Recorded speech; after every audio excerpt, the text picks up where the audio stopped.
Alright, I got a story to tell. And it's not funny, but it is funny. If it would have happened to anybody else, it wouldn't have been funny. But it happened to Tater. I'm gonna see if I can do this while I'm working, so bear with me. And if I bust out laughing, I can't help it. Like I said, if it happened to anybody else, it wouldn't be funny, but here it goes.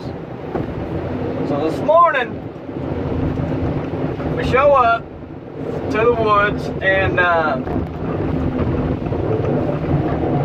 Tater's running the butcher. Yesterday afternoon, Tater was running the butcher, and that's where I need to start. It was yesterday afternoon. We finally got the Din Din and the butcher moved over here to the new setting and started cutting. Big Daddy wasn't here. He was doing finish work over on the job with his move from. We moved about 20 miles down the road. So, Big Daddy wasn't here. Tater was cutting, and none of the job was set up. So, Tater ends up throwing his teeth out. He, like, destroys half the teeth on that butcher. We don't know what he hit. Fence post, rock, don't know. But it was bad. Out of 20 teeth, I think he said he had to replace like 9 or 13, something like that. So this morning, and we didn't have any teeth on us because Whitey was over at the other job. So this morning we get to the woods, and we're running late. The boom's not set up. The boom's still over at the old job. What else? Oh, Blackie had a blowed airbag, so I helped Tater change the airbag on him. And then we let Blackie sit. Robin drug the boom over here to the noodle job, and Derek's been moving equipment all day.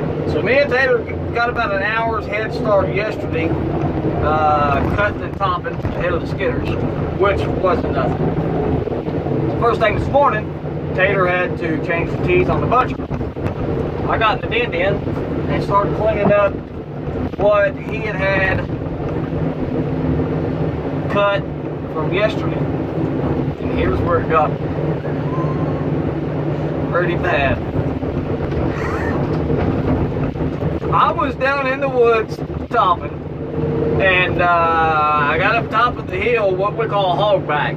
There'll be a valley running down, or the ridge running right down the center, and you got timber on both sides of it. And we're running right down the center of that, what we call a hogback, for the skid road. I get up there at the top of the hill on the hogback, and there's a couple trees left over at the top. A couple big red oak, small or decent sized poplar or whatnot. I get on the radio as I'm swinging, like Tater's over here out my backside, and as I'm swinging, I'm grabbing for the mic, and I'm going to ask Tater if he wants to come over and cut. If he wants to come over and cut them while I'm sitting there, so I can just get them out of the way, because they got tops and everything else thrown into them. As I'm swinging around, I'm sorry, Tater's falling off. Give me a minute. Oh, Tater's falling off with the butcher tire off, squeezing his ass like he's gonna go take a shit.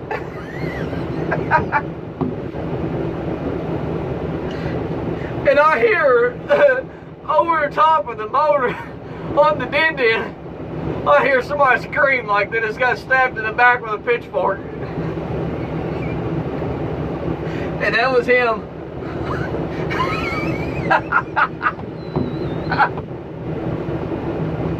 Oh, as he's holding his ass, he's screaming.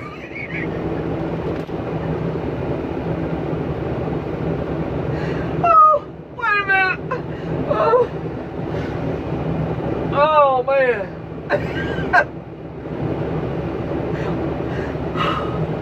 He fell out the butcher door backwards and landed on that front tire that's covered in skidder chains. Them cleats on that skidder chain stick up about 1.5 inches, 2 inches. He went right up his ass. Oh man. I couldn't get my phone out fast enough. All I see is him standing stiff as a board, squeezing his ass, screaming. I guess his hat fell off in the process of all this. He reaches down, reaches down on the ground, grabs his hat, and just swings that hat like he's throwing a fastball to Mark McGwire. Oh. So then he's still pissed off. I think he then notices that I seen it happen. So he reaches down and grabs hold of something laying on the ground by the buncher, wads it up, does another Mark McGwire fast throw for the damn buncher like he's trying to knock the glass out in the buncher. I don't know what it was. Might have been his utility knife, I don't know.